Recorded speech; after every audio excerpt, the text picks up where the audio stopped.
قل هل يستوي الذين يعلمون والذين لا يعلمون.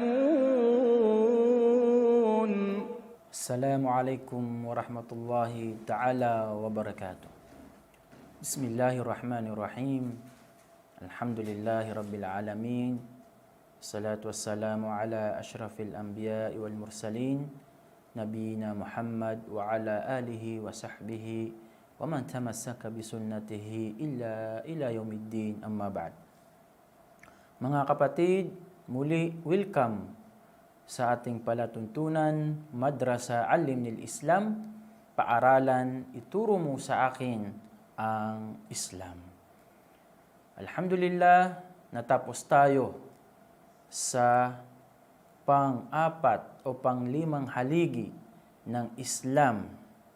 Ito yung Hajj na ating natalakay sa ating nakaraang episode, nakaraang yugto, kabanata sa palatuntunan na ito. At ito ang pang-8 o pang-8 episode, kabanata sa ating subject na fiqh sa unang antas o level 1. At dito mga kapatid, insyaallah, ang ating tatalakayin ay ang hindi natin natalakay sa 5 haligi ng Islam. Kung ating matatandaan, natalakay natin ang syahadatain. Natalakay natin ang zakah. Natalakay natin ang saum, pag-aayuno. Natalakay natin ang hajj. At ngayon, insyaallah, ang ating tatalakayin ay ang pangalawang haligi ng Islam. At dito, ito yung pinahuli natin sapagkat ito ang bibigyan natin ng mahabang oras, insyaallah, sapagkat ito ang napakahalaga. Pagkatapos yumakap sa Islam ang isang mananampalataya, ganun din ang mananampalatayang Muslim na ang una niyang dapat malaman pagkatapos siyang maniwala sa Allah subhanahu wa ta'ala ay ang tinatawag na sala. Ito ang pagdarasal 5 beses sa isang araw. Mga kapatid, sa pananampalatayang Islam, kung ating babasahin ang banal na Quran, napakaraming mga talata mula sa aklat ng Allah subhanahu wa ta'ala patungkol sa tinatawag na salah. Tulad lamang ng panalangin ni Propeta Abraham alayhi salam na nabanggit sa banal na Quran. Kanyang panalangin, Rabbi ja'alni muqimas salah wa min dhurriyyati. O aking Rab, tagapaglikha ng Allah subhanahu wa ta'ala, gawin mo ako na nagtataguyod, nagsasagawa ng sala, pagdarasal. At ganun din sa aking mga pamilya na patuloy nilang itaguyod, patuloy nilang isagawa ang sala na ito. O aming Rab na tagapaglikha, dinggin mo ang aking panalangin at tanggapin mo ang aking pagsamba. Ang Allah subhanahu wa ta'ala nang kanyang kausapin si Musa alayhi salam, kanyang sinabi, wa aqimis salata li dhikri.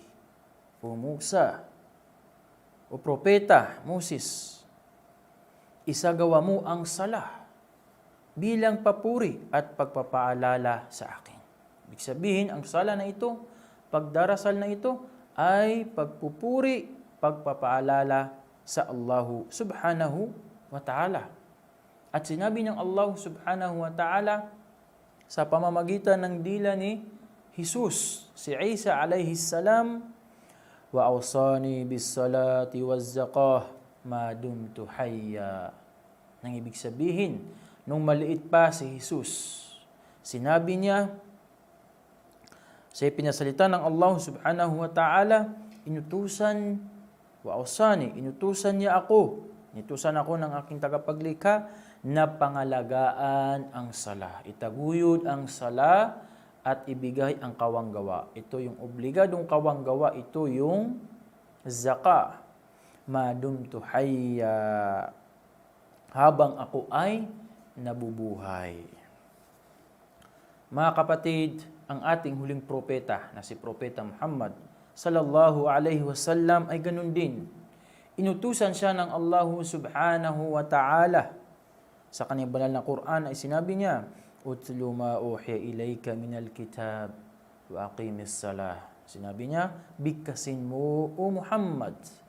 Bigkasin mo ang anumang ipinahayag sa iyo ng dakilang Quran. Ipinahayag sa iyo na dakilang Quran mula sa Allah subhanahu wa ta'ala at isagawa mo ang pagdarasal. Ito yung pagsasala, ipatupad mo ang sala sa ganap na kaparaanan at kaayusan nito.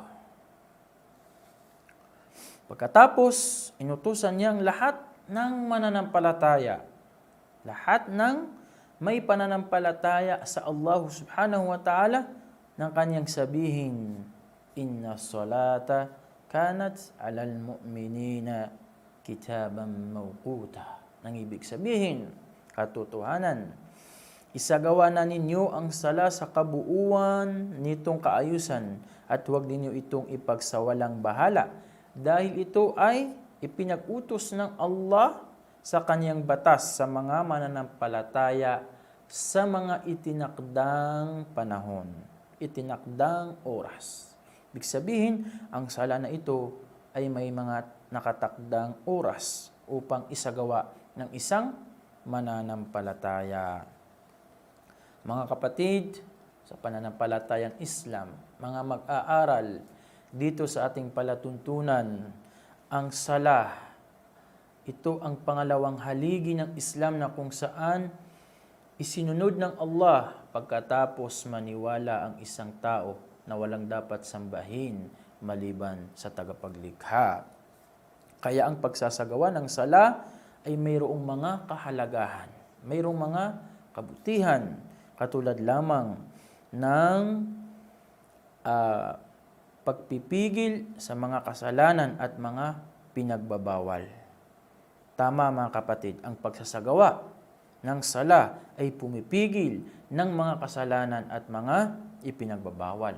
Sapagkat sinabi ng Allah subhanahu wa ta'ala sa kanyang banal na Quran, "Inna salata tanha 'anil fahsya'i wal munkar. Wala dhikrullahi akbar." Nang ibig sabihin, katotohanan, ang sala na ito pumipigil sa pagsasagawa ng mga kasalanan at ipinagbabawal.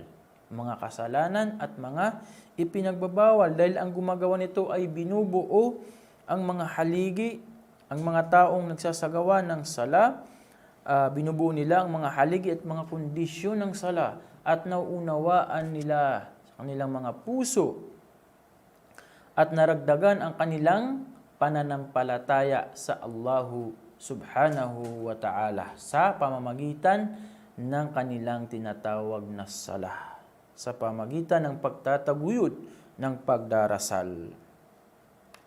At lumalakas ang kanilang pagkahilig na gumawa ng mga kabutihan. Lumalakas ang kanilang iman, ang kanilang pananampalataya, at nababawasan ang kanilang kagustuhan na gumawa ng kasamaan o kasalanan.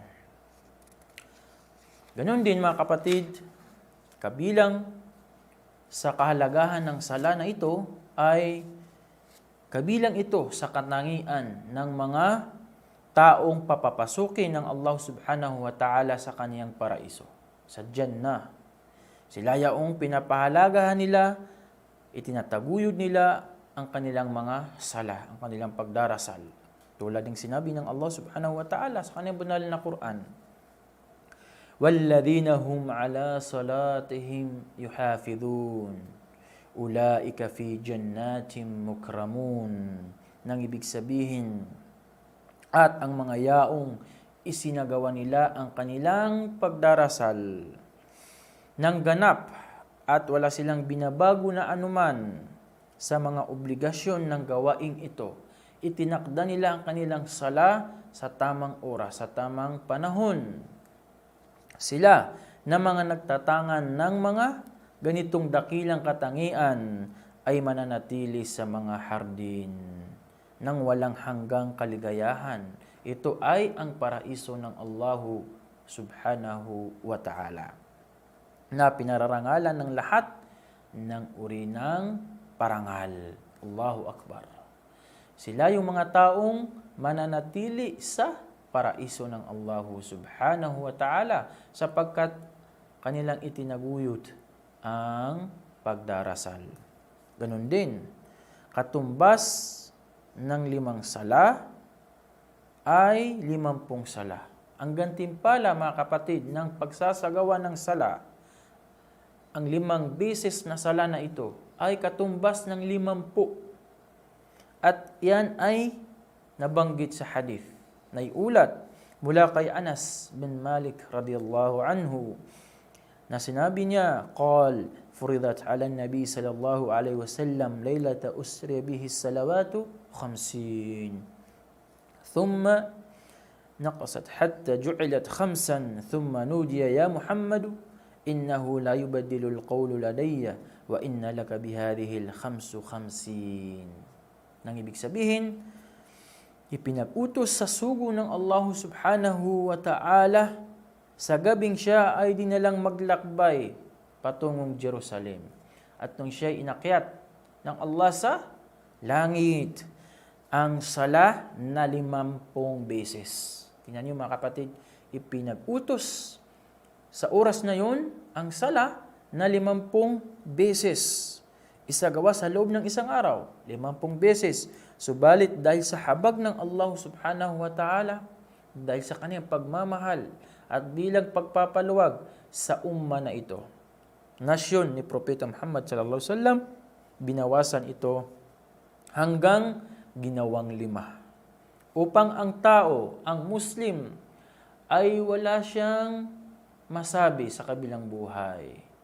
At ginawa ito ng Allah subhanahu wa ta'ala bilang pagmamahal niya sa kaniyang propeta na si Propeta Muhammad sallallahu alaihi wasallam at sa kaniyang umma. Ginawang 5, pagkatapos may tumawag kay Propeta Muhammad at ito ang Allah, O Muhammad, hindi napapalitan ang salitang mula sa akin. Katotohanan, mapapasa iyo ang 5 ito, ang katumbas ng 50. Ibig sabihin mga kapatid, ang 5 sala na ito ay katumbas niya ay 50 sala. Pang-4, sa kahalagahan ng sala, mga kapatid, ito ay nabubura nito ang mga kasalanan, mga maliliit na kasalanan.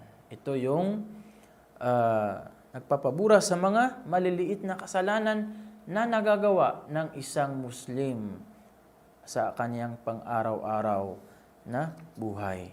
An Abi Hurairah radhiyallahu anhu qala, sami'tu Rasulullah sallallahu alaihi wasallam yaqul, ara'aytum law anna naharan bi babi ahadikum yaghtasilu minhu كل يوم 5 مرات هل يبقى من درنه شيء قالوا لا يبقى من درنه شيء قال فذلك مثل الصلوات 5 يمحو الله به الخطايا.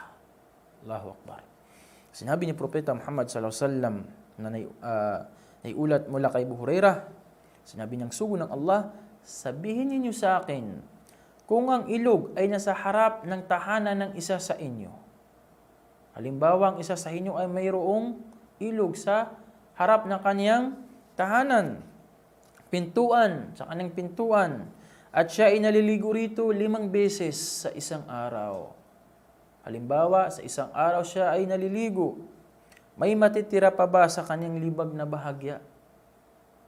Dumi. Meron bang matitira na dumi sa kanya kapag siya ay nagsasagawa ng 5 beses na pagpapaligo?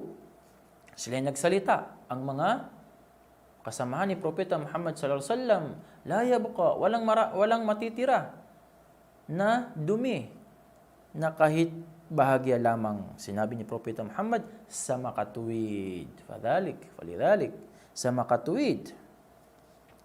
Sa gayon, ang kahalintulad ng 5 sala, ang 5 pagdarasal sa isang araw, ay pinapawi ng Allah sa pamamagitan ng mga ito ang mga kasalanan. Allahu Akbar. Ang taong nagsasagawa ng 5 beses na dasal ay para siyang naliligo 5 beses sa isang araw na kung saan walang natitirang dumi. Ganon din, walang natitirang kasalanan. Sapagkat ang pagsasagawa ng sala na ito 5 beses ay nagpapabura o nagbubura ng mga kasalanan. Nabanggit din sa hadith ni Propeta Muhammad sallallahu alaihi wasallam tungkol sa kahalagahan ng sala na ito. Inna awwala ma yuhasabu bihi al-'abd yawm al-qiyamah min 'amalihi salatuh. Fa in saluhat faqad aflaha wa anjah wa in fasadat faqad khaba wa khasir. Subhanallah. Sinabi ni Propeta Muhammad sallallahu alaihi wasallam, katotohanan, ang unang sisiyasatin, unang bibilangin sa araw ng paghuhukom sa gawain ng alipin, gawain ng isang tao, tungkol dito sa kabilang buhay, ay ang kaniyang sala, ang kaniyang pagdarasal. Kapag ang kaniyang pagdarasal ay pumasa, kapag ang kaniyang pagdarasal na pabuti at kaniyang itinaguyod sa tamang panahon, sa takdang oras nito, tunay na siya ay nagtagumpay. Anjah at pumasa. Nagtagumpay at pumasa. Ganun din, subalit, kung ito ay napasama, hindi niya itinataguyod ang kaniyang 5 pagsasala, pagdarasal na ito, at pinapahuli niya ang kaniyang sala sa makatwid, tunay na siya ay nabigo at talunan. At naway, ibilang tayo ng Allah subhanahu wa ta'ala sa mga taong nagtataguyod ng sala 5 beses sa isang araw. Ganun din, nabanggit sa hadith, an Abi Hurairah radhiyallahu anhu, qala Rasulullah sallallahu alaihi wasallam, al-ahdu alladhi bainana wa bainahum as-salah, faman tarakaha faqad kafar. Ito yung nakakatakot, mga kapatid. Ito yung nakakatakot sa isang mananampalataya. Ano ang sinabi ni Propeta Muhammad sallallahu alaihi wasallam sa kanyang hadith? Ano naiulat? An Barira, ito ay mula kay Barira radhiyallahu anhu, Buraida, sinabi ng sugo ng Allah subhanahu wa ta'ala, ang kasunduan na namamagitan sa amin at sa kanila. Sino yun? Kasunduan na namamagitan sa mga Muslim, sa kanila na hindi mga mananampalataya, tumangging sumampalataya, ay ang pagsasagawa ng sala, ang pagsasagawa ng pagdarasal. At sino man ang kanyang iniiwanan ang pagdarasal, katotohanan, siya ay tumangging sumampalataya. Katotohanan, siya ay tumangging sumampalataya sa Allah subhanahu wa ta'ala. At ito isinalaysay ni Ahmad. At naway ibilang tayo ng Allah subhanahu wa ta'ala sa mga taong nagtataguyod ng kanilang sala, pagdarasal 5 beses, hanggang sa tayo ay datnan ng kamatayan. At hanggang dito na lamang, mga kapatid. Wa sallallahu ala sayyidina Muhammad wa akhiru da'wana anilhamdulillahi rabbil alamin. Wassalamu alaikum warahmatullahi ta'ala wabarakatuh. قل هل يستوي الذين يعلمون والذين لا يعلمون